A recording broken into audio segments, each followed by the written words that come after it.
Oke, halo adik-adik. Di sini saya akan memberikan soal sekaligus pembahasan tentang drilling TPS literasi dalam bahasa Indonesia.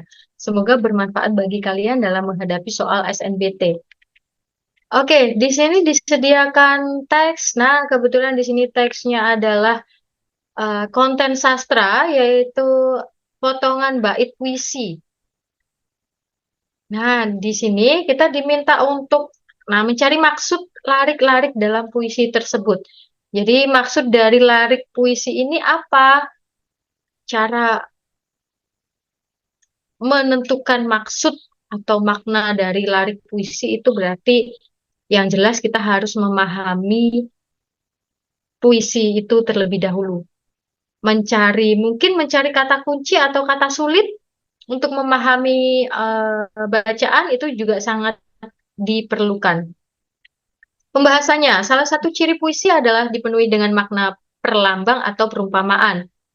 Kita harus berhenti membeli rumus-rumus asing. Kita mesti keluar ke jalan raya. Jadi, dari kutipan itu, dua baris itu kira-kira penyair dengan lugas menyampaikan apa yang seharusnya kita lakukan.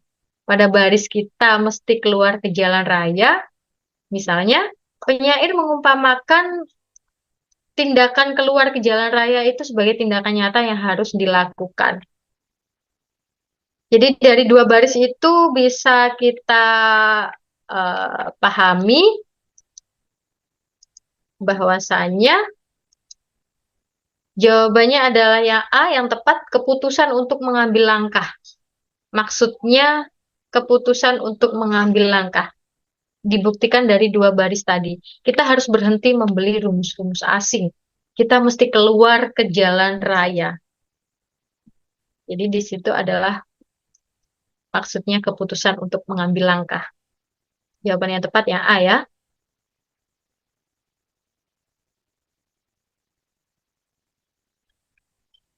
Oke, langsung lanjut soal yang kedua.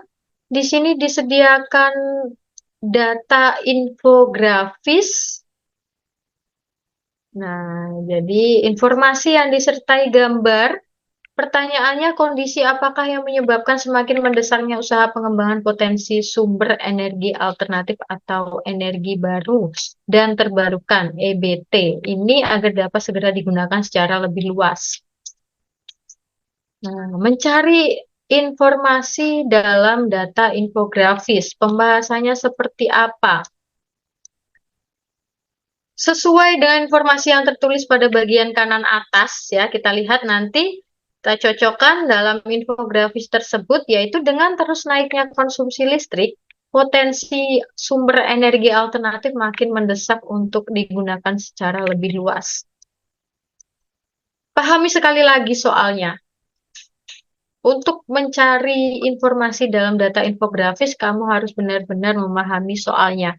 Kondisi apa yang menyebabkan semakin mendesaknya usaha pengembangan potensi sumber energi alternatif atau energi baru dan terbarukan (EBT) ini agar dapat segera digunakan secara lebih luas?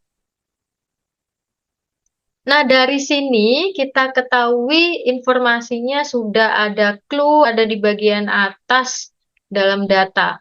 Memperbarui pemanfaatan energi baru terbarukan di Indonesia. Nah, di sini ya informasinya, pemanfaatan energi baru terbarukan (EBT) di Indonesia sudah lama dibahas dan dikembangkan. Namun progresnya tak secepat yang diharapkan meski sudah ada pemangkasan regulasi oleh Kementerian Energi dan Sumber Daya Mineral. Dengan terus naiknya konsumsi listrik, potensi sumber energi alternatif ini makin mendesak untuk digunakan secara lebih luas. Nah, kata kuncinya ada di sini. Dengan terus naiknya konsumsi listrik, potensi sumber energi alternatif ini makin mendesak untuk digunakan secara lebih luas. Jadi alasannya itu, kenapa kondisi yang menjadi penyebab semakin mendesaknya usaha pengembangan potensi energi alternatif atau EBT ya.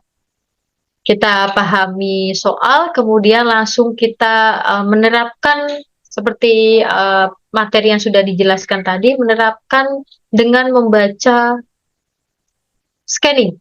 atau mungkin kita mencari informasi langsung yang kita butuhkan.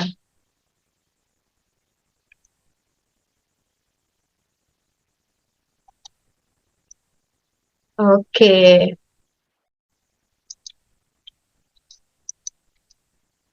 jawabannya berarti yang B ya. Terus meningkatnya energi listrik. Di sini sudah sesuai dengan pernyataan yang tadi, kata kuncinya. Alasannya terus meningkatnya konsumsi listrik. Nah, dengan terus naiknya konsumsi listrik. Oke, manakah informasi yang tepat? Centanglah pada kolom yang sesuai. Dari 3 pernyataan, kita diminta untuk mencentang pernyataan mana yang benar dan mana yang salah. Dari pembahasan, penjelasan nomor 1 salah. Dalam data pada infografis, kapasitas pembangkit hidro memang yang terbesar, tetapi persentasenya hanya 70,1%. Kita lihat pernyataannya terlebih dahulu. Kapasitas pembangkit hidro dalam perincian kontrak pembangkit EBT pada tahun 2017-2018 menempati persentase terbesar sejumlah 77,8%. Sedangkan di sini persentasenya hanya 70,1%. Coba kita cocokkan dulu dengan datanya yang tadi. Untuk konsumsi hidro, nah kita lihat data 70,1% itu letaknya di mana? Nah, di sini. Nah, 70,1% untuk kapasitas pembangkit hidro. Kemudian yang kedua, besaran kapasitas pembangkit hidro dalam perincian kontrak pembangkit EBT pada tahun 2017-18 tersebut dapat menyediakan tenaga listrik sebesar 1.104 MW. Nah, penjelasan nomor 2 benar.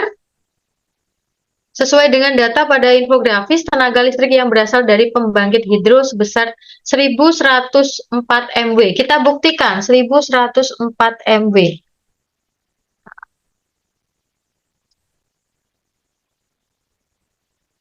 Di sini letaknya. Sini ya, 1.104 MW. Untuk yang dibutuhkan pada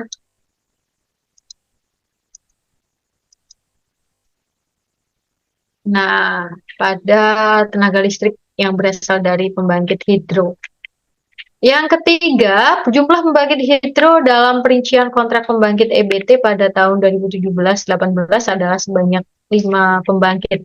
Sesuai dengan data yang disebutkan pada infografis, terdapat 5 pembangkit hidro. Nah, ini juga sesuai data ya. Jadi perincian untuk pembangkit EBT pada 2017-2018 itu sebanyak 5. Kita buktikan di sini. Untuk tahun 2017 dan 2018. Ada 5 ya di sini. Oke, sudah sesuai data.